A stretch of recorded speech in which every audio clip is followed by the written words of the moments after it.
What's up, ladies and gentlemen? Thanks for tuning in to episode 8 of A Podcast with Upside. I'm your host, Jay Felicio. You can find me on Twitter at GManJ. And with me, as always, is my right-hand man, Mr. Dan Turner. You can find him on Twitter at EagleDanFF. What's going on, Dan? You doing all right this evening? What? There was no Winter Soldier Falcon thing today? Well, actually, I skipped it. I was going to say the Sonic to my knuckles, but I accidentally skipped over it. So I know LQ's a gamer like we are, so that was on me. It happens. Well, this show's over. Okay, bye. I'm leaving. Let's restart this. Let's redo it. Ruined. I'm doing good. Well, how are you, Dan? Doing good. And with us tonight is a friend of ours who we've become pretty close with over the past few months. You might know him as LQ. Some call him LaQuan, some call him LQ, but he always brings fire content only. He is the founder of Real Deal Fantasy. Mr. LaQuan Jones, how are you, my friend? How you doing, man? Thanks for having me on, man. And I'm ready to talk some good fantasy. We have a great topic today that I'm excited for. I'm ready to rip their heads off. Yeah, man. It's been far too long. I mean, Dan and I have talked about it. We want to have you on for a long time, since before we were doing this, and it just hasn't worked out. But as soon as we said we were doing the divisions, I was like, I know who I want for the NFC West. You're the first guy I thought of. So 100%. Before we roll into the fantasy talk, it's something we started doing the past few episodes and people have seemed to like. So got 5 questions for you that you have not seen yet. Just more of a little icebreaker thing, just to have a little fun. Get people to get, if they don't know you already, to get to know you a little bit. So we will jump right into that. I was watching and disgusted at the way that the tiers with the superheroes went when you were on with the guys at Front Yard Fantasy.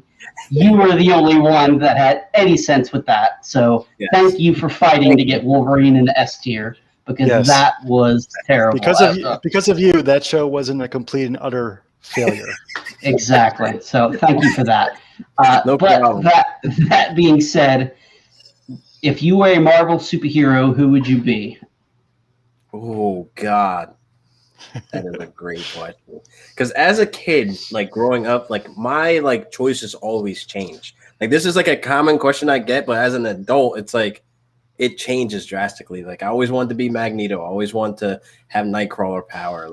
It always. Nightcrawler was one of my favorites that nobody ever talks about, man, and I love Nightcrawler. He's underrated, and I always constantly think of Wolverine will be the obvious choice, or Wolverine's my guy. I got him over there. I got another one right here. He's my. If I have to pick a favorite, I got this little dude right here. So that's awesome. If I have to pick one, Wolverine's my guy. But it's like you said, it's hard. There's a handful of guys that are. I would. Yep. So if you had to pick one, who you would be, who would it be? If they were casting you for an MCU role, who would it be? Oh, man. Give me Nightcrawler. I'm going to go with my childhood favorite. I'm going to go with Nightcrawler. I like that. All right, so who would Dan and I be? Oh, you got, man, I can see you as Bobby, Dan. See you as the Iceman. All right. I can see that. I love them growing up, too. I will gladly take Wolverine. You are welcome back anytime, LQ. We can even end the show right here. He is my favorite guest ever already. Easily. It's done. And Wolverine is short, so that works with the whole thing with Jordan talking about me being short all the time. So the real Wolverine, not the Wolverine in the movies. Wolverine is short. So Jeff makes a good point with the red and green. We should have went with the Luigi and Mario thing, but wow, you just dropped the ball. Yep, it happens. Jordan wants to know what's up. No glasses? Nope. No glasses. Jordan called me Ant-Man, but LQ said Wolverine, so I'll go with that. Jeff said that he enjoys living a life where you're frequently asked what Marvel character that you would be. I will say that is living the good life. It's a great time to be alive, honestly. Yes. All right, moving on to number 2. I saw you tweet the other day, and I responded because I do the same thing, that you steal your children's Capri Suns and drink them all the time, because I do the exact same thing. That's one of the best parts about having kids, is eating their snack foods. No question. Snacks. Have when I get ready for work, I have at least 2 or 3 of their snacks in my side pocket, just so I can nibble on throughout the day. Yeah, absolutely. When we're getting ready, I take my kids to daycare, and we give them a little breakfast bar and a drink or something like that. And usually, I'll get an extra one for me to eat on the ride to school. But that being said, what is your favorite snack of your kids to steal and eat? Fruit snacks are definitely good. I love the goldfish that come in a little mini pack. Oh, yeah. Goldfish are classic. Man, my son used to eat these like what are they called, man? Like it's like not a candy bar, but it was like a nutrient bar, I guess, or whatever. Like the strawberry one was really good. Yep, I give my kids for breakfast the Nutri-Grain bars. Yes. So when he didn't finish it, I will finish it off. Those are some good ones. Absolutely, I love the Uncrustables. Those are my favorite. I mean, I could tear up a few of those things. Yeah, Dan, you have any kids? Fruit snacks are classic. I mean, I could pound those. Too easy. Did you have kids? No, I said, do you have any kids snacks that you like? You know, everybody likes kids snacks. All of them. I just buy them for myself because I don't have kids. Well, that works too. So all of them are for me. So nothing wrong with that. Jeff is right. You know what I sometimes do with the Capri Suns, like as I'm opening for them, like I'll take a sip, like, okay, here. Your taste testing. Your taste testing. We gotta make sure the straw works. Yeah, absolutely. You're just doing a service to them. Honestly, there you go. You're just making sure it works. All right, moving on. I got an either or for you. Would you rather roster Tyler Higbee, which you and I we have a mutual hatred? Hate's a strong word. Strong dislike for Tyler Higbee. OBJ. Or would you rather lose an argument to Troy? Son of a bitch.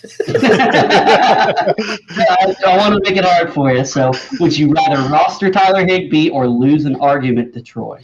Give me Tyler Higbee. Full send. There you go. I was thinking that too. Like, you could just always leave Higbee on the bench. So yeah, there you go. Just put him on IR with like a hangnail or something. And never look at him again. Troy should be popping in here soon. He's my son, so. Is he the one that you steal all the snacks from? Is that what it is? Yeah, he's my son. All right, we got two more for you. This next one, your life is on the line and you have to win one game. What sports video game are you picking to save your life? FIFA 2013.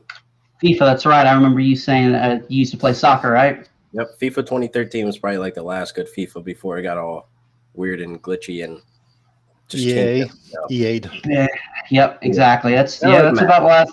Yep, I don't play man. It's just like everybody else. I was Madden every single year, midnight releases.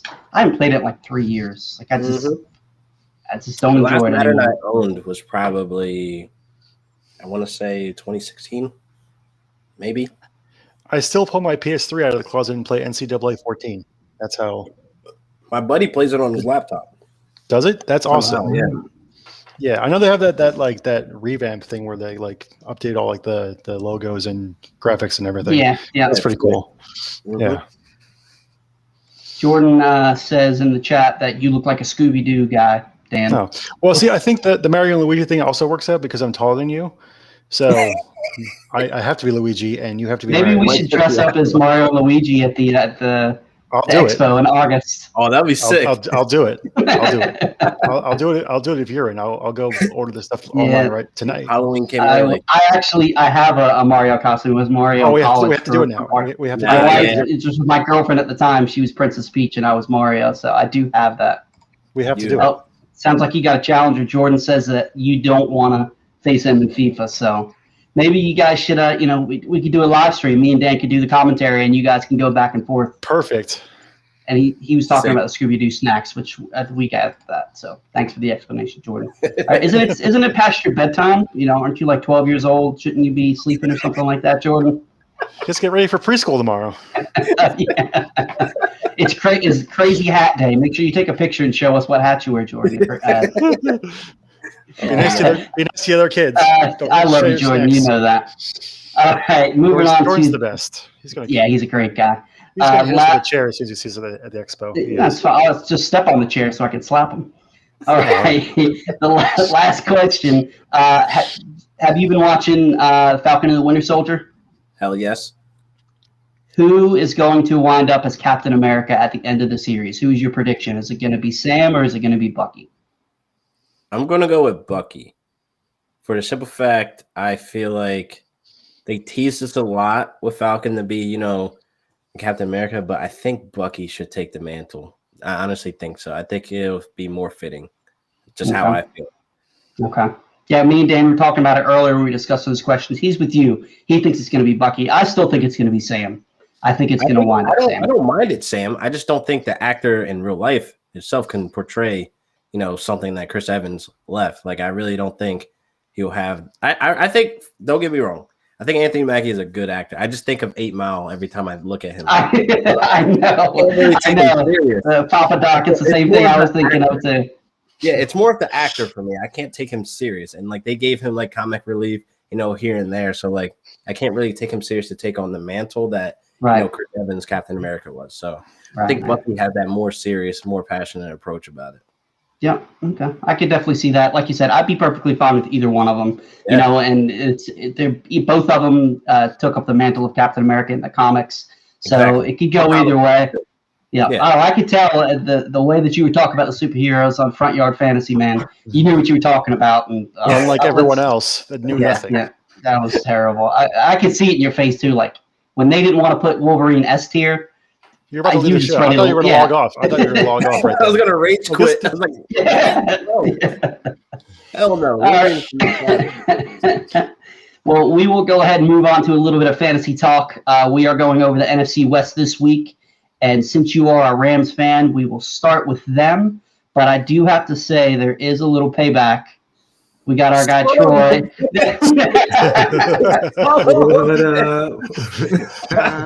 And he comes in with the goddamn hat, man. Oh, PJ Kennedy in the chat said Papa Doc is Captain America. So that would work. And Jordan said that Nate said he was allowed to stay until 10:30 tonight. He must have been a good boy at school today. So he helped clean up all the toys. So what's up, Troy? Thanks for hopping in with us. Man, what's up, y'all? Appreciate you inviting me so I could roast LQ, man. You went in my show, so it's funny, man. So I had to, that doesn't matter what he says. I'm going to disagree with it. So. That sounds about right. I'm not losing to no argument to Troy. That I'm taking Tyler Higbee every day of the week. Did you hear that, Troy? Were you listening for that? Nah, I missed that part. So one of the 5 questions I asked him, would he rather roster Tyler Higbee or lose an argument to you? And he chose roster Tyler Higbee. So that was a no-brainer. That's a funny one, though. Well, we won't get rolling because I know you got a podcast to go on at 9 o'clock. So thanks for hopping on and us running a little late this evening.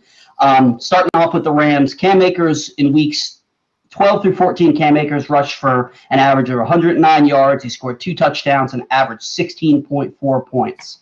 Malcolm Brown's gone, and Akers is expected to get the bell cow treatment. LQ, would start with you on this. Do you think Cam Akers finishes as a running back 1 this year? Yes, 100%. Just given the opportunity that he had at the back end of the season, and we saw a little of everything. McVay tried to get him involved in the passing game. He doesn't have that much receptions, but the targets will be there for the opportunity. And I definitely like how he was utilized in the red zone as well in the playoffs. He destroyed the Seahawks, so that was something amazing to see as well. So we even seen a little bit of the Wildcat. So Sean McVay wants to use him as the workhorse, as a guy that can be involved in the offense completely.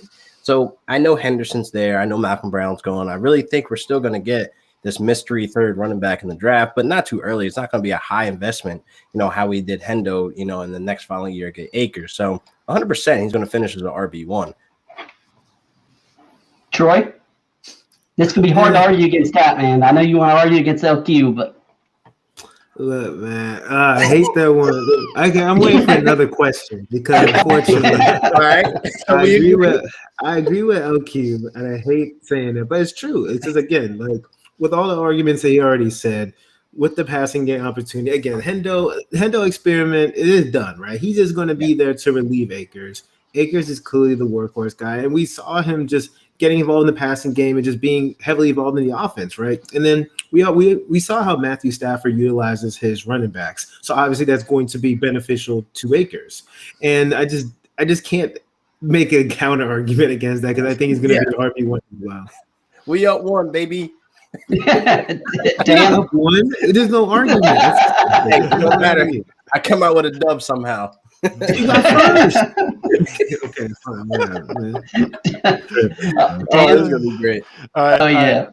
I agree with both of them. I think, just on an opportunity alone, he's going to be in that RB1 range. I mean, if you think about RB1 as like a top 12 back, there really isn't that many other, contenders for that role. And the addition of Matthew Stafford is going to really open up that passing offense. So he's not going to see, stacked boxes anymore that like he had with Goff. And definitely Stafford's going to, look for him in the passing game more, and he's going to have accurate passes. So again, something that he didn't have really a lot of with Goff either. Mm-hmm. So a combination of those things, he's definitely going to be easily an RB1 this year. Yep, and we got a lot of agreement in the chat. PJ Kennedy said way too many people are sleeping on Akers. He's going to be a baller this year. The Stafford's going to make this offense go off. Jordan said that Henderson is much of a thing as Jamal Williams is to Aaron Jones, and I could not agree with that more. Some guy named Jeff Bell. Troy is excited that you're in the chat. I don't know who this is. So me neither, man. He's some crazy fan. I can't get rid of him. Yeah, he's some crazy Justin Fields fan. I don't know who he is, but and PCW said, "Is it still beanie season, Troy?" Apparently, it is. It's always beanie season, baby. It's just lucky beanie facing the Giant today. Mm-hmm. Bro, get out of here. And Jordan said people forget that the Packers drafted Jamal Williams over Aaron Jones, so that is true. So we will roll on.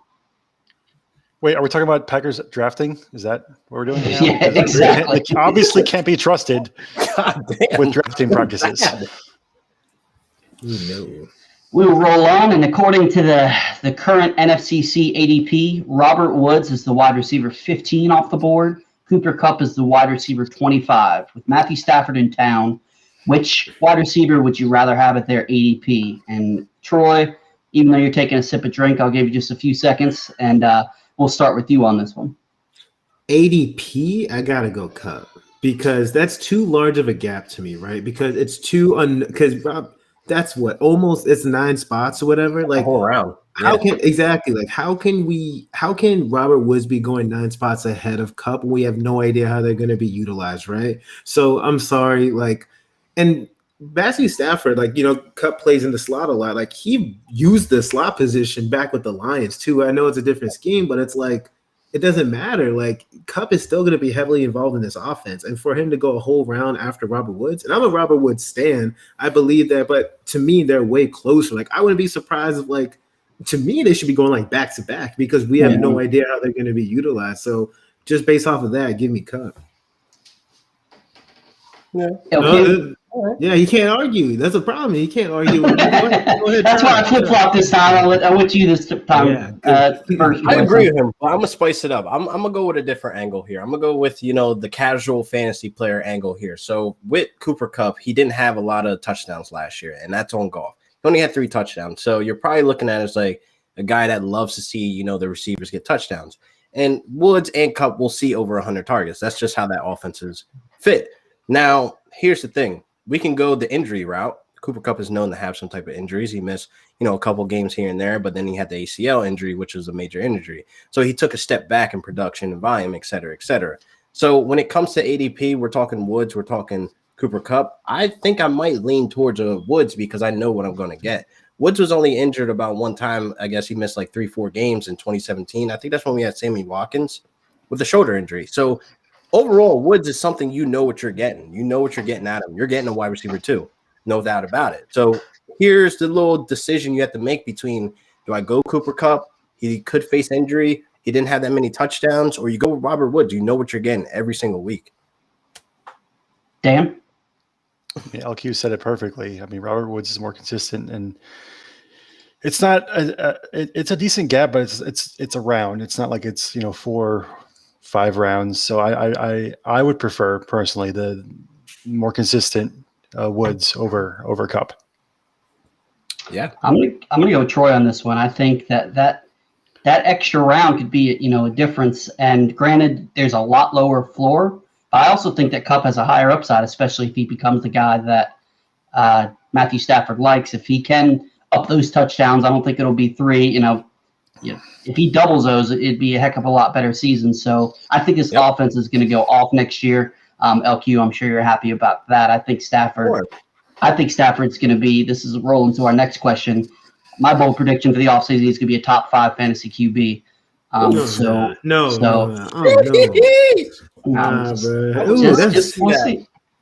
we will see. But before we roll to the next question, we do have Jordan wanted to make sure to point this out to you, Troy, that the Dolphins I was drafted ignoring it. Yeah, Deontay Carew and Jakeem Grant in the same draft as Tyreek Hill. So let's talk about all the bad picks that the Panthers made, because now we have Gettleman. So there's been plenty of bad picks that the Panthers made. Dem Bunches, anybody? So we won't go there. And Peach and Jeff agrees with LQ and I. Excuse me, Troy and I said always grab the cheaper option. Well, now you know you're wrong because Jeff agreed with you. Yeah, that's true. No, that's what it is for me too. Give me the little less risk and just as much upside. So, over the past 4 seasons, Matthew Stafford has finished as the QB 15, the QB 4, the QB 31, and the QB 7. So he has been all over the place. First season in a Rams uniform, where do you see Matthew Stafford finishing? Top 10, top 20, or outside the top 10? And Dan, we'll start with you on this one. All right. Matthew Stafford will be QB 3 at the end of the year. Yo, smoking something. Absolutely. QB3. I think he's going to be top 5. No, I want to hear this. I would have to put him over, like, no, Jackson. I got to hear this. No, I got to hear the reasoning. Why? The reasoning? Okay. It's the best offense he's ever been in. The best weapons. Coach, yeah. The best coaching staff. You know, McVay. Number 1 defense. Look what McVay did with Goff. Yeah, he carried Goff to the Super Bowl. So with Stafford, who was miles better than Goff, I mean, you heard the stats. He was QB 4 and 7. It wasn't like he was that far away from QB 3 while he was in Detroit. So having the best coaching staff and the best offense he's been in, QB 3 is definitely within reach. Right. I hope so. Troy?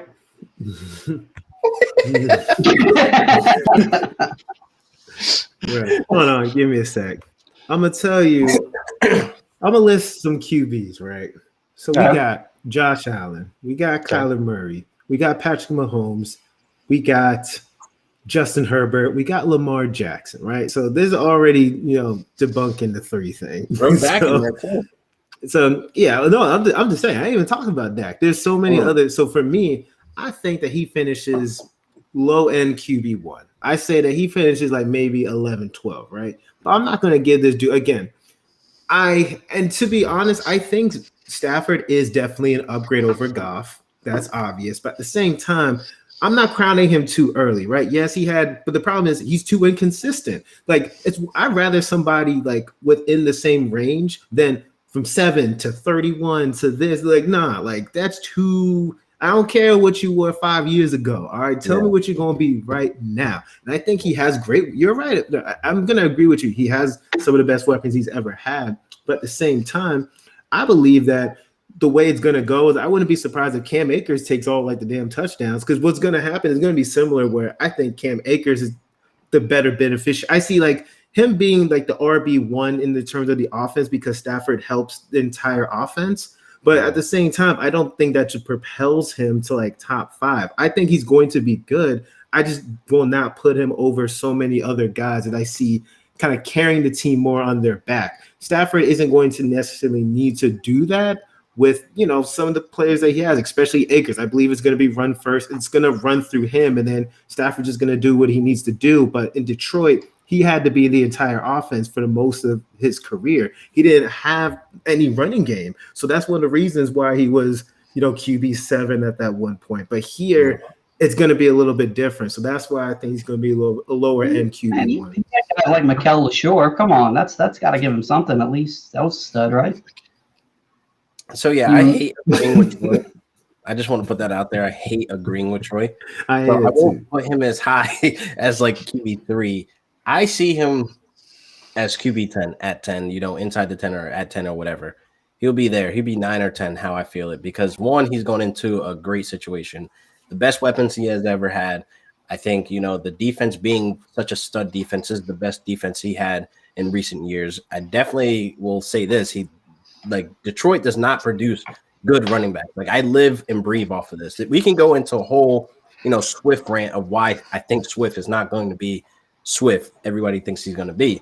But he's going into a situation where he has the best running back, best coach, best defense. All these things are going to be great for him. where the team in real life will be winning. But for fantasy, I can't see him that high. Like that's just like that's full setting it to him being better than Herbert, Dak, Lamar, Kyler Murray, like all these stud guys who have mobility. And that's where it teeter-totters, where you have these guys that are having the rushing ability. They'll give you that duality of, rushing in for a touchdown or whatever. Not saying Stafford can't throw for maybe 30, 35, touchdowns this season, but I don't think that puts him ahead of these guys that are going to be able to do both and run with their legs. So give me Jalen Hurts over Stafford. I think Jalen Hurts will finish higher than Stafford. If he's the starter, I think Jalen Hurts will finish. I love Jalen Hurts as much as I hate to say it as a Giants fan, but I just think everything that Dan said. Stafford and his offense, man. Yeah. One thing I want to address real quick. I always pronounce his name wrong. Gerson, is that right, Dan? In the chat. I was gonna address that. So that people always claim that Matthew Stafford is fragile. He's not even close. Not at all. I've got his games listed right here. So 2019 he missed 8 games.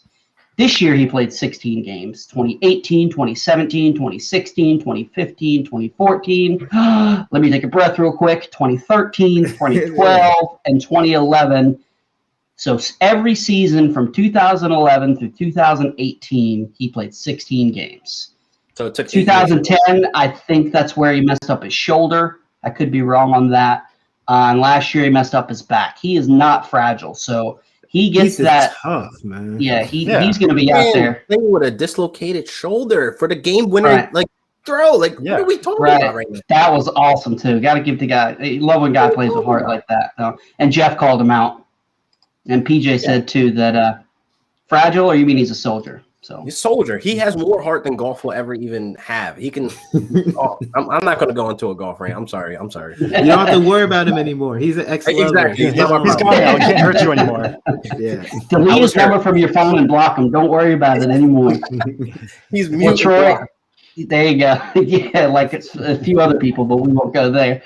Troy, I know you got to get out of here. You got to hop on another pod. So thank you for hopping on with us. Is there anything you want to plug before you go? Sure, man. So if you guys don't know me, I am Troy King. You can find me at King Mode on Twitter. I am a contributor to Football Guys, as well as I'm one of the co-hosts of Fantasy Football Confidential. We air Wednesdays at 9 p.m. Eastern Standard Time. And next Wednesday, we have the one and only Scott Fish coming on, and he might have a teaser for the Scott Fish Bowl. I don't know. He ain't telling me nothing. It's getting close. You're not saying that he does, but you're not saying that he doesn't. To be honest, I really don't know. Scott don't tell me his secrets, but y'all want to make sure you tune in for that. And guys, thank you so much. Y'all have a good show. Thanks, Troy. And LQ, it's okay. I hope I didn't, make you hurt too often, too much. Just so y'all know, y'all went 3-3 and you agreed. You agreed on everything, both of you. Just so you know. I hate it. I need to go recover. See you, Troy. Sure. Well, he had to get a little payback. I've been talking to him since you popped in on him, so that's been good. Yeah, man. That didn't even work. They agreed on everything. I know. Fun. Mike Hicks at golf shops at Lululemon. That's all we need to know. That is a very, very good point. Wow. I smell a Stafford bet with Troy. I think I'm gonna do one of those. I think so too. Oh man, QB3 is so spicy. He would legit have to have like an Aaron Rodgers season. I think he can do it. I think he can do it. Like 46, 7 touchdowns.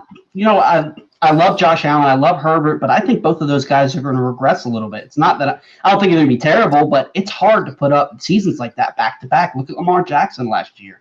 Lamar Jackson was still good, but he was nowhere near what he was the year before. So, you can't. I'm not saying that I would draft Matthew Stafford over those guys, but it's definitely within the realm of possibility.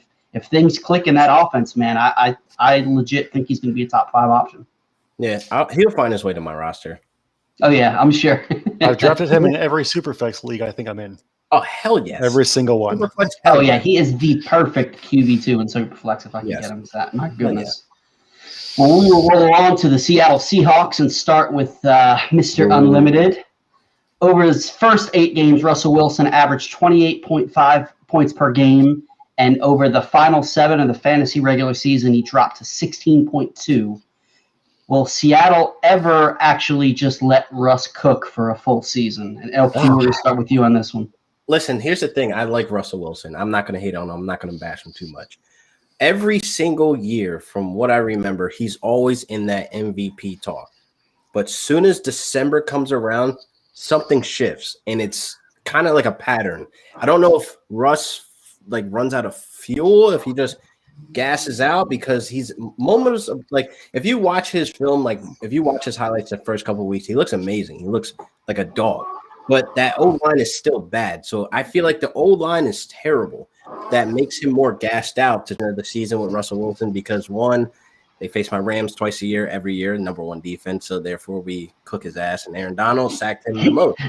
Nice little plug right there. So I definitely think, it's not much of the Seahawks thing. It's not a coaching thing. Like, I think it's really just Russ running out of fuel. Like, he's running out, like he's overexhausted. That's what Jeff said in the chat. That Russ starts cooking early, but then he gets burnt. And you can tell he's a dad with that nice dad joke. I like that, Jeff. And apparently I did say Gerson's name right. So Good job, I'm going to mess it up because I had a friend in middle and high school. It was spelled the exact same way, and he went by Gerson. So that's why it's mixed me up a little bit. But he does have a question for us. In a 1-quarterback, 16-team league, would you gamble on Deshaun Watson? If yes, what would you offer? And he just traded him for a 2022 first-rounder. Dan, I'll start with you on this, and we'll go to LQ. So 16-teamer, 1 QB league, would you gamble on Deshaun Watson? Yep. 3rd round rookie pick. Size I'd go. Ooh. I don't know, man. I don't think I can. I things are getting a little spicy. I need to let it play out. I don't know if we will see him play this year or the next year. There's a lot of questions. I don't think, you need to be gambling right now. I don't think Watson's a need right now to be on your team, because we 100% know for a fact he's not playing for the Texans this year. So you're going to get really nothing out of him in that 1-quarterback league with 16 teams. So it's not that many quarterbacks out there that can help you week to week to be serviceable. You're going to be streamer. You're going to be stuck with a Matt Ryan or a Kirk Cousins or an Andy Dalton. Like, I don't like those picks for, my QB1 to be those guys. So kind of would just stay away from that, because either way it's an L. You know what I look at that for a dynasty aspect. Especially in 1-quarterback. I mean, if you can get him for cheap, by all means, but I would not pay premium. I wouldn't even pay close to your normal price. If you can get him a discount, by all means, but 1-quarterback, even in a 16-teamer. Well, I think a 3rd rounder is a discount. No problem talking for him. Yeah, I'd take a 2nd-round rookie pick, honestly. I'd do a second. Yeah. First, I think getting a first for him was, by all means, that was fantastic, even next year. So yeah. I think that was a good move for you. And he's got Brady as his backup. Oh, okay. Yeah, it's not bad. He just traded for him for a 22 first-rounder. So I read that backwards. So he just traded for him. I mean, yeah, I think you could roll with Brady this year, even if, we have no idea what's going to happen. I think worst case, I think he could do the Adrian Peterson thing where he misses a year. I don't know. That's just my random, off the top of my head guess. We still don't know he could play this year. So a first, even though next year.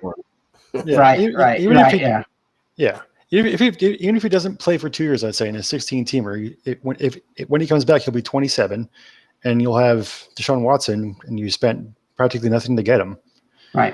Michael Vick was still pretty good when he came back, and that was a lot longer than Watson, if it's 1 or 2 years. So.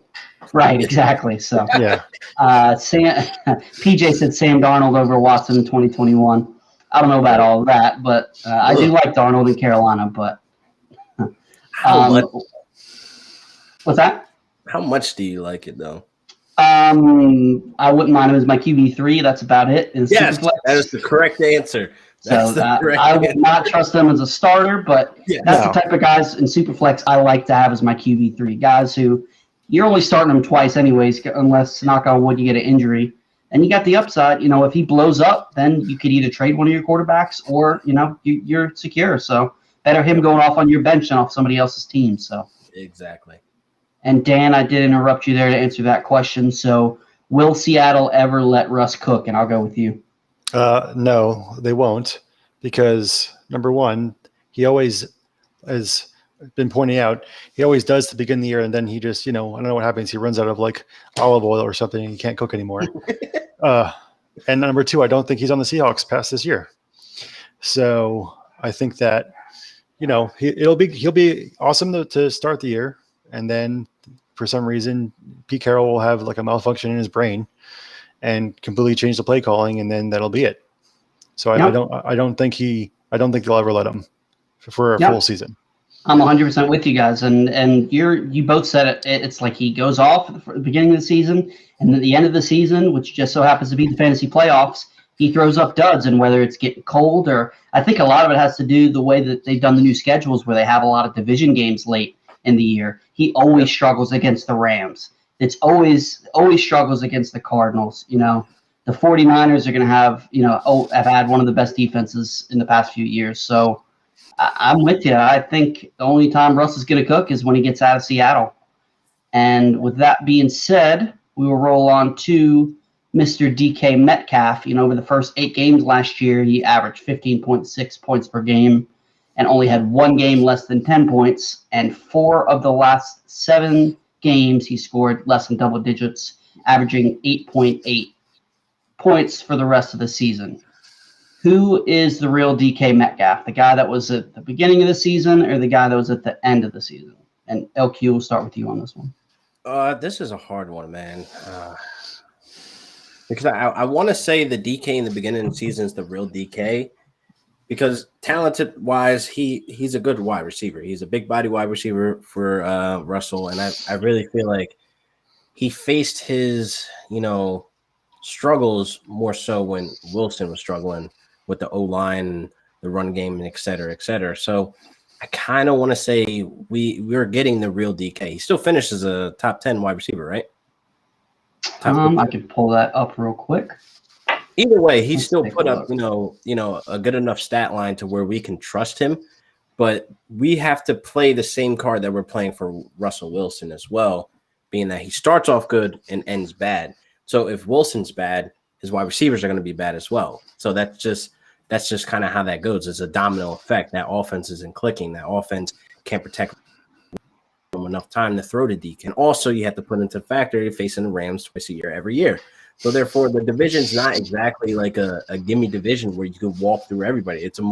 I feel like it's the most competitive division for the last couple of years. So yeah, absolutely. Honestly, you just have to look at it as like investing on DK or even Lockett. You have to understand there's going to be a time where you have to sit DK based on matchups. You have to sit DK based on Russell Wilson's matchup. It's kind of like you have to play that gamble. And right now, his ADP is expensive for me for a guy that I can't start and forget. You understand where I'm going with it? Yep, and that you hit the nail on the head. It's the ADP, and that's what, Dan, I've said this probably at least half of our shows, like the same thing with Lamar Jackson last year. The reason DK Metcalf was so valuable was because you got him late.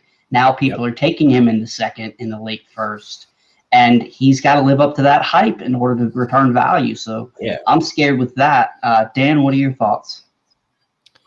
I think he is first half DK more than second half. I think that, LQ brought up a good point, and to take this cooking with Russell Wilson thing entirely too far. Once Wilson stops cooking, there's no food to go around, and then DK doesn't get fed anymore. Dan, and then we've beat that horse to death.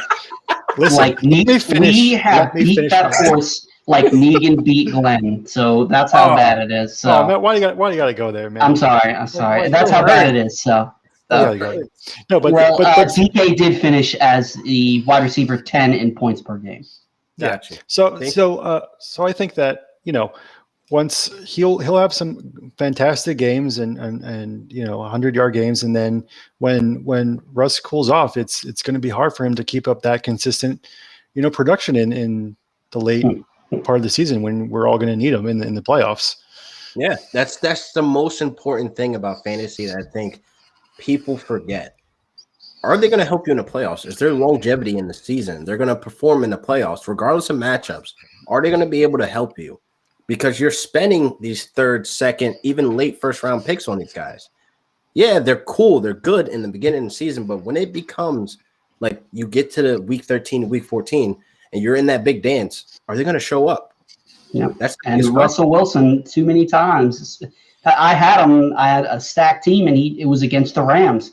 He wound up with like 6 points. Didn't throw a touchdown through like 150 yards or something like that, and just. I haven't rostered Russell Wilson since, which I don't know if that's a good thing or a bad thing. And Jeff brings up a good point too. He's always one of the most sacked quarterbacks in the league, and that's what's hurting him. Russell Wentz would have beat him if he played the entire season, but that's a whole nother conversation. But Dan knows a little thing about Carson Wentz, and I do too, because I unfortunately was all in on Carson Wentz last year. So that was not good. So what weed you got over there, man? Man, I don't even want to go there, but it was bad. I did not I was all in on Lamar 2 years ago, and it turned out good. I was all in on Wentz last year, and it did not turn out good. But that's why we play. That's the fun part of it. Hey, so I was a Geis Edwards. Darius Geis guy. So I gotcha. I'm too, and I'm the type. When I play, I don't diversify just for the sake of it. If I'm in on a guy, there's a reason I like the guy. I'm getting him everywhere I can get. So when it's good, it's really good. When it's bad, it's really bad. And last year was one of those bad years. So it is what it is. For the audience, if Jay likes anybody, just avoid them entirely. Hey, all right. Well, 2 years ago, you would have avoided Miles Sanders. You would have avoided Lamar Jackson, Chris Godwin, like I avoided Preston Williams last year. Hey, watch your mouth. mouth. I was part of that hype train. Stop it. Thank you. Yeah, it got derailed, didn't it? Didn't he get derailed? You know what? And actually, a little preview here. My first article for Roto Underworld is Studs and Duds, and the dud is Preston Williams. So, hey, I'll was the wide receiver one, man. We cannot ignore that. We can't ignore that. He was shitting on Parker. So therefore, you honestly think the injury took that out, and you're like, all right, well, he was injured. He's coming back. He'll be hot, and then, thank you. Exactly. See, we're on the same wavelength. You and I have a lot of this. We don't always agree, but we were both against Higbee. We're on Preston Williams. We think a lot alike. So, and I'll ask you a follow-up question with the DK stuff. I think Russell Wilson's going to wind up being on a different team in the next few years. You think the time is now to trade DK Metcalf in Dynasty while his value is so high, or you think that's just talk and he's not going to wind up going anywhere? And LQ will start with you. PJ's with us. PJ, he's a Preston Williams truther as well. PJ, you were welcome here anytime, my friend. Preston Williams truthers unite. That's a good point, though. I think it's not all talk. His frustration with the O-line has been well documented for the last 3 years because the O-line has just been trash. So it's kind of embarrassing, year after year after year, your O-line just doesn't help you. So I think Russ is more so worried about injury. I think he's more so worried about not being able to get back to that Super Bowl because we all know the nightmare what happened there. Mm-hmm. So I really feel like, if he's going to leave, I really think it will be next year. And I think right now you possibly need to sell your DK Metcalf shares and get a big return. Basically, his name still sells right now.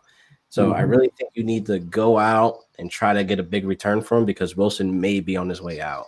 No, and I'm not saying that to give him away or but right now he's the type of guy that you can get a king's ransom for. 2 years ago, last year I traded Michael Thomas in the offseason for Tyler Lockett and 2 firsts, which turned into Cam Akers and Swift. I was more than happy with that return just because I knew I took over an orphan and he was one of the only good pieces.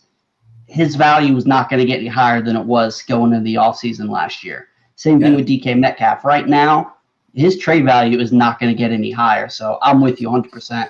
I think, it might be the time to move on from DK. Dan, what do you think about that? 100%. If you can get any kind of package, like anything close to what you got for Thomas, I go for it. Hell, you try, getting, Akers and Woods for him. That'd be great. There you go. Ooh, stop. I would take that in a heartbeat. You're giving people ideas. Yeah. DJ said Russ to Miami. Any thoughts about that? Russ is coming to Philly. That's what he's going to do. Ew. No, please no, because I love Russell Wilson. I don't want to have to hate him. You know why? Because they're incompetent morons. They don't trust Jalen Hurts even though they should. And we have all those first-round picks next year. So I can see how Arrow's been blowing it and trading for Wilson for no reason. Yeah, but they can't offer. Look at the offer they turned down for the Bears. You think they're going to beat that, or you think that Seattle's just going to be I'm done. Maybe. I mean, it depends on what kind of what their attitude is next season. If like you said, Russ's displeasure is quite apparent now. His O-line has been trashed for years. So at what point do you sell him for the max value? Yeah, I really think his concern is the injury. I like Russ has been clean slated from injury, and I think, not saying he's due, but it's bound to happen with his O-line. As much as he's been getting beat up, it's been surprising that it hasn't happened. His head off, running with his head off. Like the amount of times he's rolling out of the pocket, trying to extend plays, where it's like, bro, it's only been 2 seconds, and Aaron Donald has his hands. Like, what the hell? Like, it's like really crazy. If they don't draft somebody, I could that would see be that. Awful, because then Washington would be the best team in the East by far. They'd be one of the best teams in the NFL, man. As much as I hate to say it. That defense, forget it. 2 years ago. What's that? When Alex Smith was healthy, I said they were the best team in the East, and I called out. But then it kind of throw that at the end there. Well, that defense, man, that defense is phenomenal now. With with Gibson, with Samuel, with McLaurin. Well, that's what happens when you spend 15 first rounders on a defensive line. It ends up being pretty good. You win championships with the O-line and the D-line. Dan. All right, PJ is no longer welcome on this show. No, he's a Preston Williams truther. He is more than welcome. No, he's not. I really don't think that's a double whammy, actually. I really don't think there's much hype around Hurts, honestly. I think he's underrated, to be honest with it. Like, I feel like this is Lamar Jackson 2.0 from 2 years ago. Their stat lines were similar. Like, I am all over Jalen Hurts next year. Here's the thing, too. We have to look at it from a real-life perspective, too. Like, when he was playing, he brought life to that offense. Like, Alshon Jeffrey, the old man there, was getting, excited. Miles Sanders was playing, like, way better. The O-line was protecting him. They were just overall playing as a good unit with him in there. He brought that spark. He brought that swagger. So I definitely think going into this next season, the distraction, not the, downplay Wentz's, struggles or whatever the case may be. I think it was more mental than actual, like, him playing. So you have that distraction out of the way. You have this quarterback. You have your QB1. Go ahead and give him some weapons. Give him a wide receiver. Dan, I'm sure you got something to say about Jalen Hurts. I mean, LQ is just a wonderful man, and he's absolutely right. Well, I mean, and you think about it too. Everybody's going to compare him to Lamar because of the way that their seasons finished up. Look at the weapons. Miles Sanders is better than Mark Ingram was. Yeah, they're going to draft another wide receiver. Rager. Right, even when he started playing, like the second pass he ever threw, he threw a dime to Rager down the sideline for 35 yards, and Wentz couldn't make that throw on his best day last year. Yeah, right. More mental. I'm all in on Hurts next year, depending on the ADP. That's the big thing. For a Giants fan, you sure love a lot of Eagles fans. Hey, when it comes to fantasy, my heart has no allegiances. It's whoever's the best on the field. Yeah, so true. That's it. You can't play with your heart. So. We will roll on. Well, obviously, PJ, I wasn't saying that Lamar was any better than Hurts, but I'm just saying the situations are very similar. Whether people are doubting Hurts, and as we know, the Konami code, as our boy Jeff likes to say, guys that can run the ball. If he can just, if he rushes for 50 yards, that's a touchdown. Depending on 4 or 6, that's a touchdown. Yeah. If he throws for 150, a touchdown, rushes for another touchdown. Plus 50, 60 yards, I'll take that all day long. All day long. Twice on Sundays. But we will roll on to Mr. Chris Carson. He was rumored to go a lot of places this year, potentially Miami, potentially Buffalo, but he wound up back in Seattle. We're going to play a little bit of a name game, and LQ, I don't know if you've seen us do on the show before, but basically I'll say Chris Carson and give you a guy, and you tell me in redraft, basically who you want for next year. Not looking dynasty, just strictly next year. This is looking at ADP from the NFC website based on current drafts right now. Would you rather have LQ? We'll start with you and then go to you, Dan. Hold on, I got to throw this up here. PJ said in the chat, Fitzmagic is better than Hurts. So, facial hair, yes. That's probably about it. So, I don't know. Hurts is a little clean shaven. It's just a little. It's a different look. Fitz has the caveman look going for him. So, All right, so LQ, we'll start with you. These are guys that are right above him in ADP currently. Chris Carson or Kareem Hunt?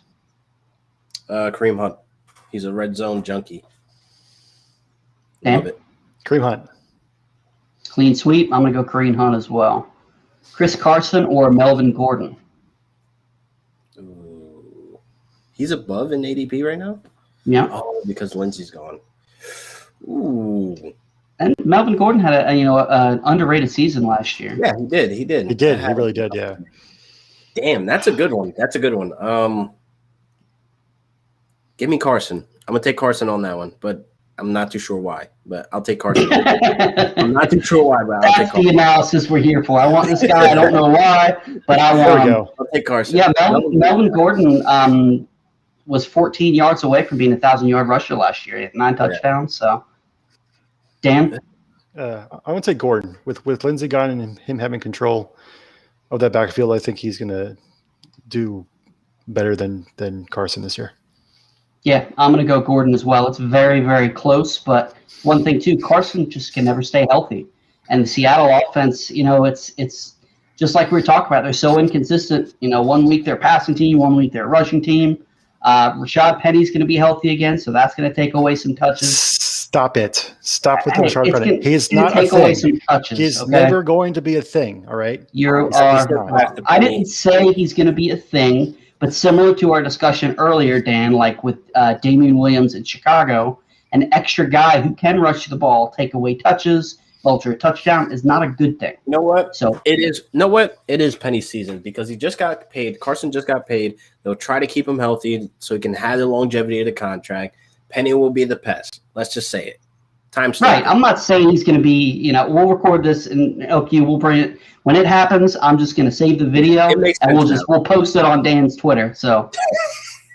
Now, I'm not saying that Penny's going to take over this backfield, but I think he's going to do enough to hurt him. It's going to be pesky. It's going to be annoying. Our guy Simon in the chat. What's up, Simon? Thanks for hopping in with us. And Simon, we were bashing you guys when LQ was on talking about superheroes. LQ was the only one who knew what he was talking about. It was well deserved. It was well deserved bashing. They earned it. Oh, I said to their face. I texted them during the show, after the show. I actually shut that episode off. I couldn't stand it anymore. PJ wants to know. I'm going DJ. I like DJ Dallas. I like what I saw. That's another thing too. Both of those guys are going to take away touches. We haven't seen what has Penny put on tape. We only seen probably like 3-4 games on him on tape. I'm not really like too wild, so I'm like kind of like I'm going to go with what I saw and liked. I have more faith in Preston Williams than I do in Rashard Penny. Jesus Christ, that's how bad. Why would you want Hunt over Gordon and Carson? He's in a better offense. Over Gordon. Well, I think we saw too last year that they could both Hunt and Cleveland wants to run the ball. Yeah, they can finish like RB10 and Hunt. Yeah, RB10.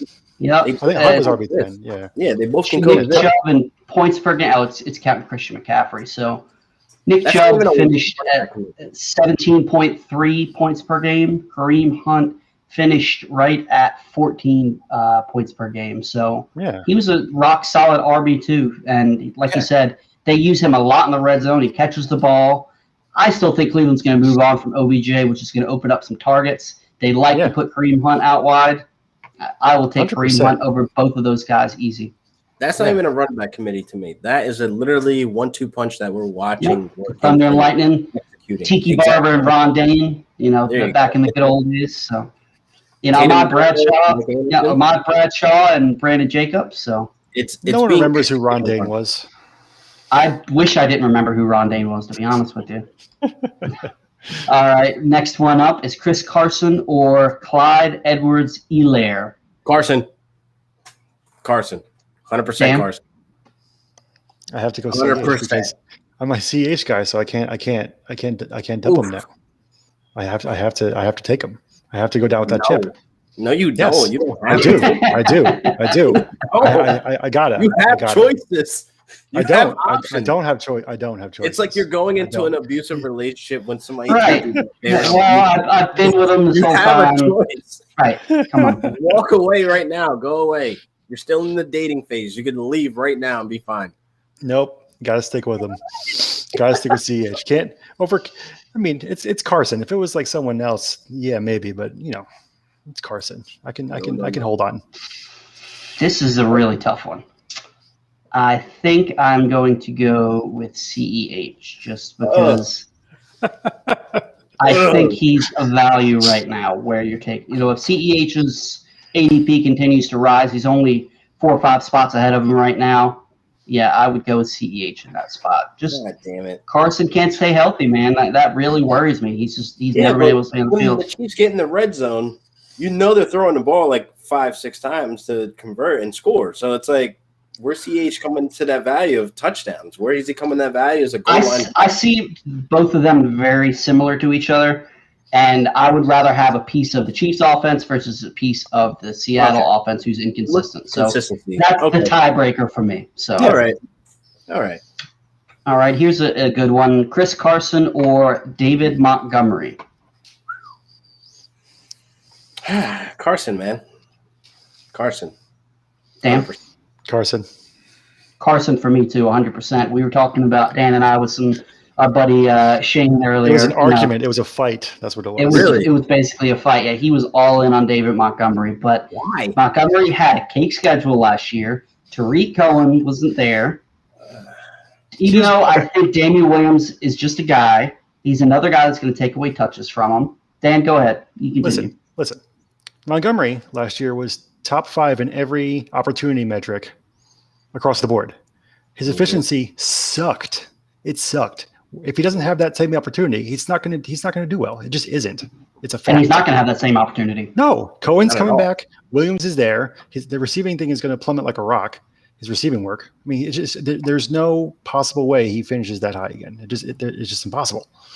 Let me see. I've got running backs up here real quick. Where What is Montgomery? I'm going to look. Yeah, he had 68 targets and 54 catches last year. Almost over 400 yards receiving. That's not going to happen again. No. That's kind of like wishing, Fournette had over 90 targets like he had that one year. Right. Like, it's not going to happen. Right. It's not going to happen. 70 catches from Fournette again? No. We'll Right. never see it again. But here's the thing that people are forgetting about Monty. Like, those last 6 weeks, if you look at the defensive ratings that he was going against, those defenses were bottom of the table, if not dead last. And he faced the Packers twice. He faced the Vikings. Like, bro, dead last lines. Like, they were all trash. So we would have more questions if he didn't put up major stud points, RB1 points, because we're like, is he bad? Like, these defenses are like trash against the run. So I think people are living and breathing off of the last 6 games he did, kind of like the Tyler Higbee effect. It's happening. It's right in front of us. We're seeing it. They're getting in love with the last back end of the goddamn season, and it's not going to happen based on situation, based on them bringing Damian Williams through offseason, free agency. So it's like his opportunities are going to go from here to here. It's kind of like 2 and 2. Like, it's kind of simple to see that. It's clear as day. Wait, you're telling me that Twitter is reactionary and doesn't look what's going to happen in the future? They look at what happens in the past? Oh, no. Color me shocked. Now, I remember the beginning of last year before you and I were, somewhat close. We were like double dragging back to back, man, fighting off all those Higbee truthers. Because people were going nuts over Higbee. My God, I had mainstream fantasy guys like bashing me down about Higbee. Like, are you fucking high? I'm a Rams fan, first of all, so that should just give you like a little tick. Like, you have a little more insight than most. Yeah, maybe he knows what he's talking about. But it's like, bro, are you high right now? Tyler Higbee is a top 5 tight end. When and where? When and where? Right. Well, and then people, take that 4-game sample size and extrapolate it over a whole season. That's the worst possible thing you can do. That's never going to happen. And they don't think about the situation. Cooks was hurt. Josh Reynolds wasn't that good. So those targets had to go somewhere, right? Everett was out. Everett was out as well. So, like, oh, my God. I told you I can go on. I can just rant. I get a headache thinking. Like, I get a headache thinking about that. Well, do you like Higbee this year? No. Like, you have to understand. Now that Everett's gone, people are back on Higbee. See, and I'm ready for this battle. I'm seriously ready for this battle because it doesn't matter because we went into the draft. We basically drafted Everett's replacement. The writing was on the wall. We're not signing Everett. Why would we sign Everett when we just signed Higbee the season before? doesn't make sense. We signed the exact body type, the exact same playing style with Bryson Hopkins. He's literally Everett, just a tad bit better and a big body receiver, basically. So we have that 1-2 punch. We have that, not 1-2 punch. I hate to say that about tight ends, but we have that 2 tight end set with different skill sets. Higsby's there to block. The 2.0 of Everett is out to go run routes and possibly a red zone target or whatever the case may be. But again, McVay is going to get his tight ends. He was a tight ends coach at Washington. He loves tight ends. He doesn't love them enough to use them, though. He's going to be you have to understand, for Higbee to be fantasy relevant, that will take away targets from Woods or Kupp. We have 2 wide receivers that are going to see 100 targets. That can't happen if Higbee is in that fucking equation. So remember when we had Brandon Cooks, all 3 of them saw over 100 targets. Their ADPs were back to back to back that following year. They almost all 3 of them saw 1,000 yards. That worked for him. That's exactly what he's trying to put back into play with Van Jefferson. So Van Jefferson hype train. Speaking of the devil, PJ was just asking in the chat. So LQ, I'll leave this up to you, my friend. Van Jefferson is supposed to be that guy. He's supposed to see 100 targets this season. I'll be happy if he sees between 80 to 90 targets.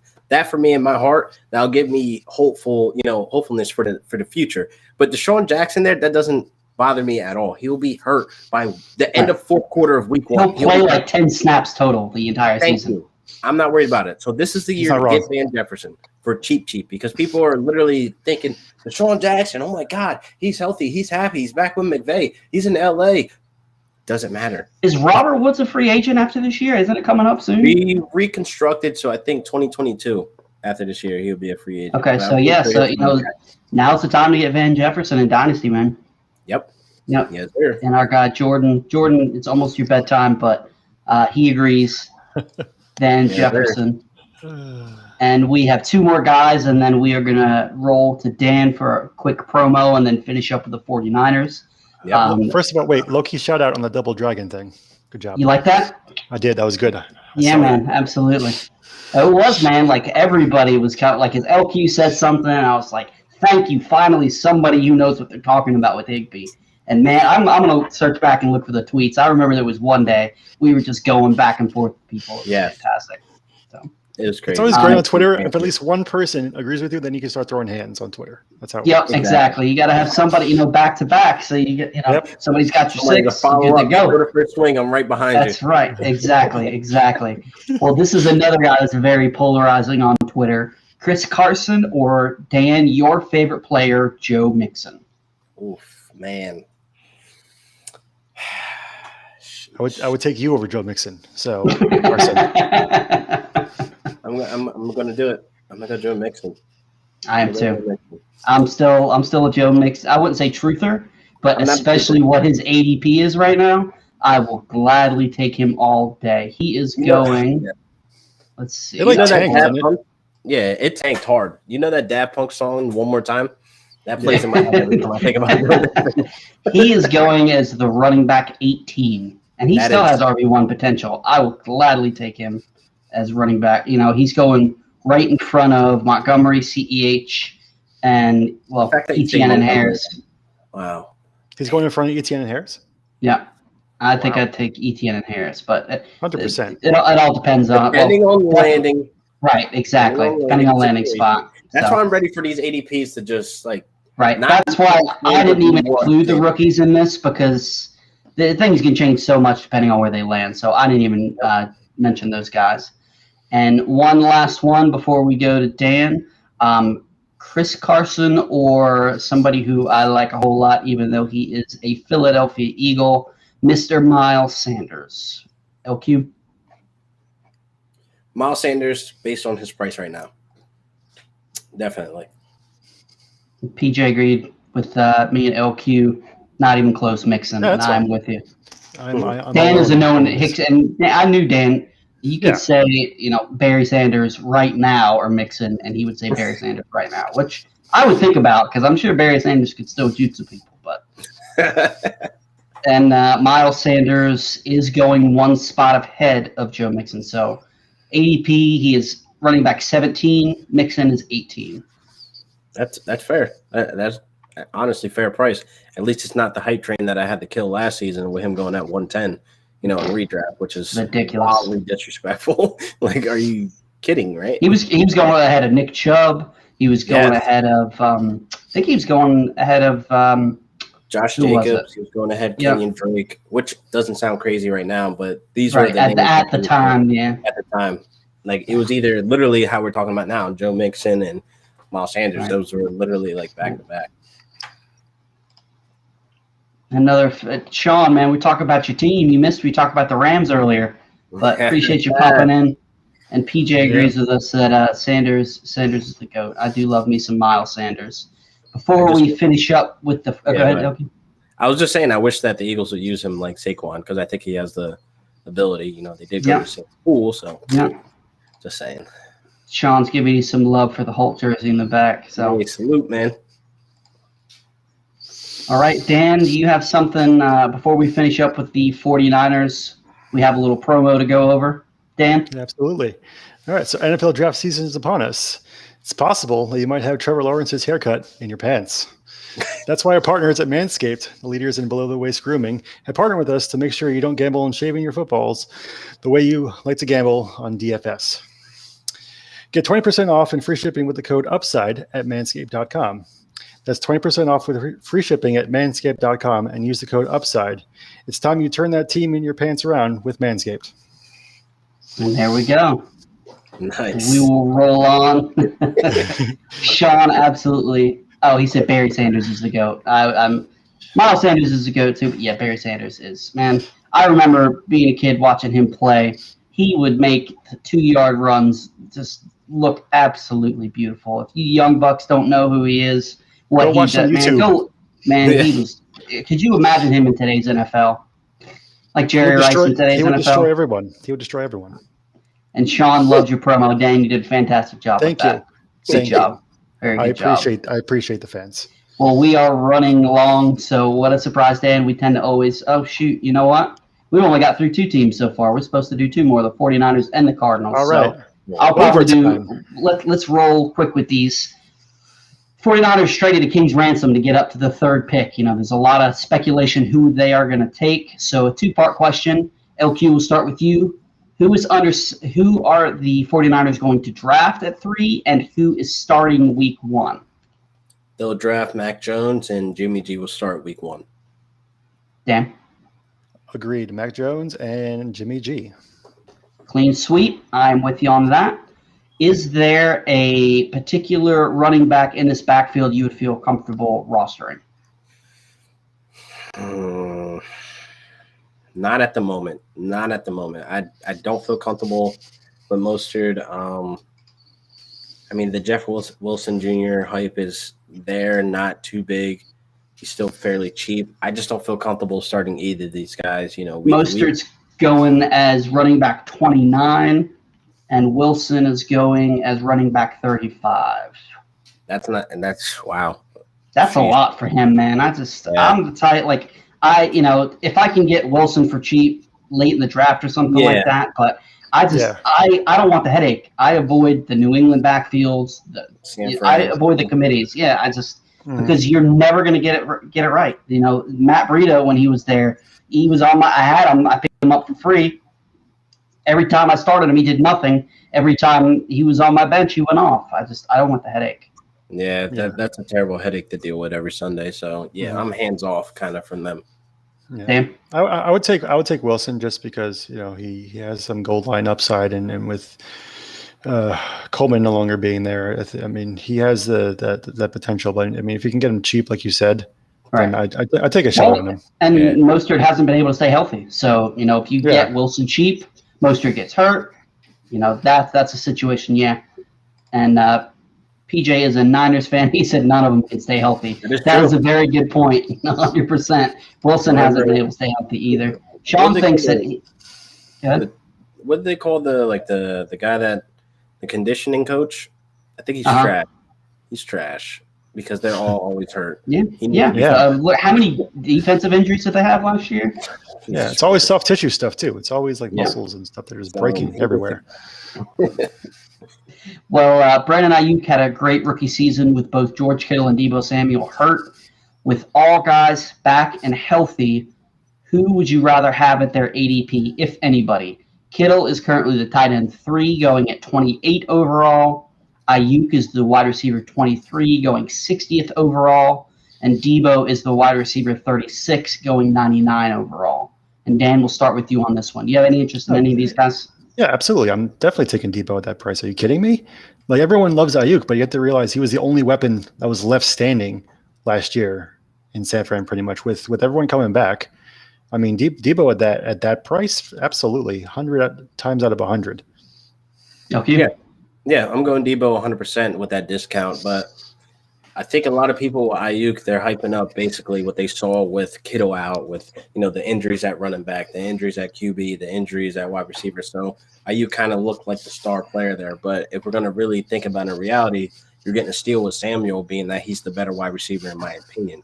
More physical, he has better hands. I really feel like he could be utilized. Well, we did see him in the rushing game as well. So if I don't recall, they called Ayuk coming out of college the mini Debo. So it's kind of like clear as day. I'd rather take the alpha male, the apex predator in that offensive system. So Debo. And the Ayuk thing reminds me, I think he's much more talented, but Brandon Ingram. I swear every time.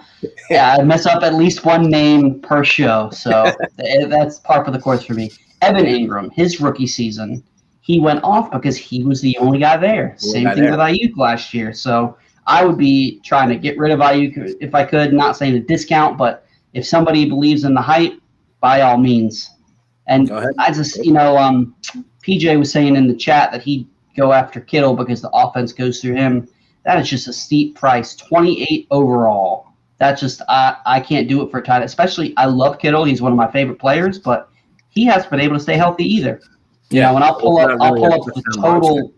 Right, exactly. And who knows, once Mac Jones or whoever gets in there, if they're going to like the tight end or not. So ADP, the guys going behind George Kittle, A.J. Brown, Michael Thomas, Joe Mixon, which Dan would probably take Kittle over Joe Mixon, but CEH, Allen Robinson, Mike Evans, Terry McLaurin, Chris Godwin.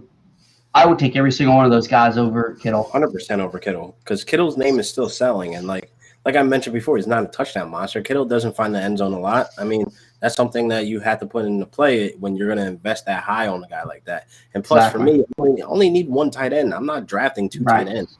And that's just crazy as hell to me. I only need one of that guy. So the last 4 years, I've just been going late on tight ends, and some of them been getting my bang for my buck, some of them not. It is what it is. I'll just stream whatever's popping that week. You know what I mean? So, yep. It is PJ seems to go ahead. I'll say PJ thinks that Fields is going to be the choice over Mac Jones, which that was probably the correct choice, but it doesn't look like that's going to happen. Doesn't look like it.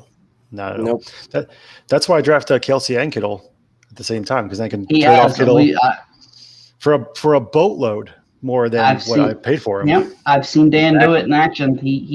I've been in a few startups with Dan, and he winds up with both of them and trades one or the other. He did it here recently. So nice.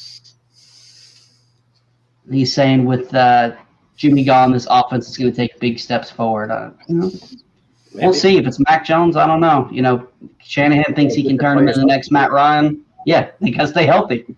Yeah, that's it. Yeah. Debo only gets hurt because he's a more physical receiver. He's looking for contact. He has the yak yard, so he's breaking tackle. He's lowering his shoulder on you as soon as he catches it. So I think that's the difference of playing style. While you'll probably get more longevity out of Ayuk, but Debo, I just love just his separation, just how physical he is. He comes with that swagger, and that's a guy you want that gives you the yak yards that can break off for a touchdown at any point. So. Right. At 99th overall, I will take that. That's crazy. That's absolutely insane. Wow. Give me all of it. Exactly.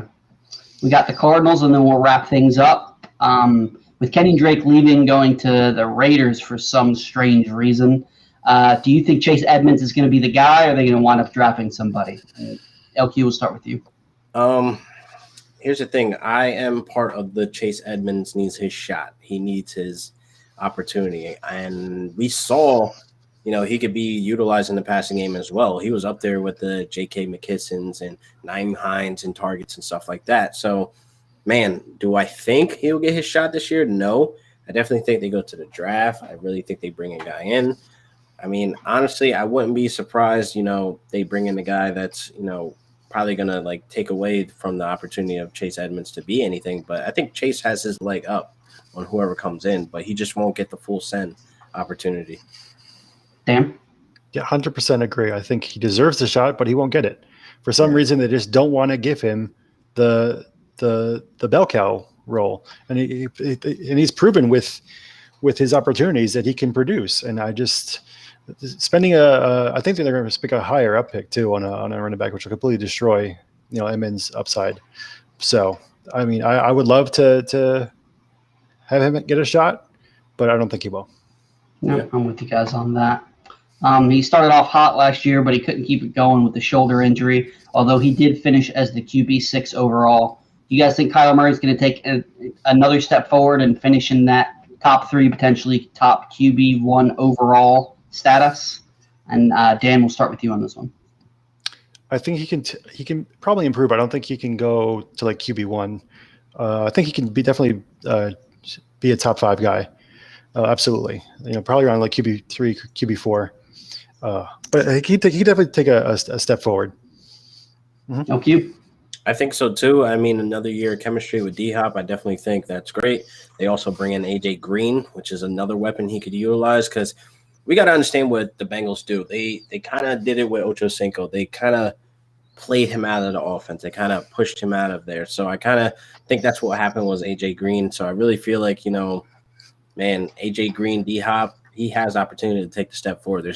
There's literally no excuse now because he has the rushing ability. He has all these weapons. Man, if he ends up like shitting the bed, then, we have to start looking at Kyler kind of sideways. Yep, I'm with you guys there. Completely agree. And that rolls into our final question of the night. AJ Green, like you said, signed with them, and Christian Kirk is now probably going to slot into the slot. I think they're going to flip-flop back and forth, those two. Is there any wide receiver not named DeAndre Hopkins who, every time I talk about him, I have to say this, I think he's the best wide receiver in the NFL on pure talent. That's just, he holds a special place in my heart. But is there any wide receiver on the Cardinals not named DeAndre Hopkins that you would want on your fantasy team? And LQ, will start with you. AJ Green, 100%. AJ Green is still a very good football player. If you look at most of his targets to him last season, most of them were uncatchable. So if you do the ratio of his true catch rate to actual catches that he made, it's not that far off. I think it's wide receiver 77 off the board right now, AJ Green. Oh my God. Yes, I'm taking AJ Green 100% because he'll 234 overall is his current ADP. What? Yep. Give me that all day, every day, that's on Sunday. That's the easiest trade pick I ever make, honestly. What would you say, 240, what? 247? Let's see. Yep. No, 234. Yeah. Oh, 234. Okay, yeah. Yeah. No question. Exactly. I'm picking him based on I just know he's still a good football player. His injury that he had no reason to get back on the field. Why would I get back on the field? You guys are tanking. So more so that injury wasn't as serious as that they made it out to be, because you have to remember in reports, AJ Green is practicing. He's good to go. Oh, he's not playing. He had a setback. Where did that setback come from if he already practiced? You know what I mean? Like, his wallet, that's where it came from. Yeah, exactly. It was weird shit going on like that. He was looking for that second contract. He didn't get it. They franchise tagged him. He signed it, get the cash, and move on. That's exactly what he did. And LQ, I'll give this one to you because I already know any question that is Preston Williams or Dan's going to say the or. So PJ wants to know Kirk or Preston. Give me Kirk, man. I like Kirk. I like the deep passes that. Dan, stop smiling. Wipe that smile off your face. No, I'm not gonna, because everyone loves Preston Williams, but then when push comes to shove, they pick the other guy. So no, I will not stop smiling. I'm gonna get Kirk because Larry Fitz is probably retiring. So even if he doesn't, he's going to play more of a tight end role than an actual wide receiver. So I hope, I would love to see Larry Fitzgerald get a ring. He's one of the best of all time, one of the nicest guys. I mean, he's one of those guys if you're not a fan of the team, you want to see him get a ring. Sean, you can get out of here with we will not tolerate. You can stay here as long as you want. Slander, and we will not tolerate as long as you Williams slander. You're welcome in any time. Yeah, well, that is it. We were going to go over some rookies, but we're running long, so I will throw it to you real quick, LQ. Is there a rookie in particular that you're targeting in the last few rounds of rookie drafts for fantasy purposes? Hunter Long, tight end. Okay. He can end up in a good situation. He's not like the big sexy pick. He's not like the Kyle Pitts pick, but I think he's one of the top prospect tight ends. He's either 2 or 3. So I think if he ends up in a nice spot, he could be solid. Okay, I like that. Dan? I'm gonna go Mac Jones. If he does get the number 3 overall pick and he ends up Especially taking in that job, Superflex, because people don't like him. Yeah, absolutely. With that kind of draft capital behind him, and he ends up taking the job, and if he, by some whatever he turns into Matt Ryan, that'd be great value. PJ, take it easy, man. Thank you for tuning in. We really appreciate you hanging out with us tonight. I'm going to throw out, I really like Nico Collins. A lot of people are sleeping on him because he didn't play last year. He's got the big body. I think he could contribute early as a red zone threat and continue to develop into something, that you're going to get in the 3rd, 4th round potentially, depending on what the league format is. So that's a guy that I really like. Well, just real quick, one more thing, Jay. Chanel or Williams? Chanel or Williams? Prove my point. Chanel or Williams? Well, LQ, thanks for coming on the show with us. Of course it's Laviska Chanel. Exactly. Always the other guy. Always. It is true. Yeah. I'm writing him about a dud, Preston Williams being a dud. So as much as I love him, I calls him like I see him. So unfortunately, he's turned into a dud. It happens. It happens. So I love being right. It's amazing. It doesn't happen that often, but well, that being said, LQ, thank you for joining us tonight. I really appreciate it. It was well overdue. We'll definitely have you back with us. And of course, the very last minute, JL decides to show up. Thanks a lot, JL. He probably heard us talking junk about the superhero tiers that you guys did the other day, but I'm shocked you showed his face after that episode. No, we gave you all credit. No. LQ was in here talking mad junk about you the whole time, saying how you couldn't believe how much of an idiot JL is. No, how dumb you were. That was the worst show ever. Yeah, he said he's never coming on again. No, that was me and Dan, which we say that to you on a daily basis because we love you. And it's true. LQ had nothing to do. He saved that show, honestly. So, oh my God, we're all speaking facts here. Facts, FAX facts. But with that being said, LQ, thank you. Really appreciate it. Thanks so much. Is there anything you'd like to plug? Tell people where they can find you if they haven't already. Hey, man, you can find me at Real Deal Fantasy HQ on Instagram, Real Deal Fantasy on Twitter, Facebook groups. I'm everywhere, man. MySpace, Tumblr, TikTok, Clubhouse. I'm there, man. OnlyFans soon. And JL, apparently he believes us because he said, LQ, he's going to see you in Canton. So hell yeah, brother. I can't wait, man. That's going to be a lot of fun. It's going to be so much fun. Wait for that. Party. Dan, where can everybody find you? All right, you can find me on Twitter at EagleDanFF. I'm currently writing over at Roto Underworld. Just finished my first article. Should be out pretty soon. I have this show, every other week. Really? With my friend over here at G-Man J. We have a wonderful lineup and a great draft special coming up, so I hope you can check that all out. And also over at Fantasy Pros, where I'm doing Divi, Dynasty, and IDP rankings. So please, I just updated them at the beginning of the week. Check them out. I'd appreciate it. Yeah, absolutely. And you can find Jay. Just like Dan, I recently started at Roto Underworld. I'm working on finishing up my first article for them. Where I do call Preston Williams a dud, unfortunately, but that's right, you did. It's there, and I am half of this show. We do have a fantastic lineup coming up. So in 2 weeks, we've got Sal Leto going over the AFC West. He's a Raiders fan. Then we're done with the divisions. We have a day 2 NFL draft special on Friday, April 30th. We are going to be live from 7 to 10 p.m. We have all kinds of guests. We're playing games. We might even have a few giveaways. So keep an eye out for that. And then May 6th, we've got Scott Fish. May 20th, we've got the one and only Cooter Doodle. Is absolutely hilarious and a good friend of ours. So thank Thank you, everybody, for hanging out with us. Yeah, we ran a little long, but we tend to do that. And But LQ was the best guest, so it doesn't matter. Absolutely. And he said, Real Deal Fantasy, go subscribe. There you go, 100%. For LQ, for Dan, for me. Thank you, everybody, for tuning in. Hope you have a fantastic weekend, and we'll see you in 2 weeks.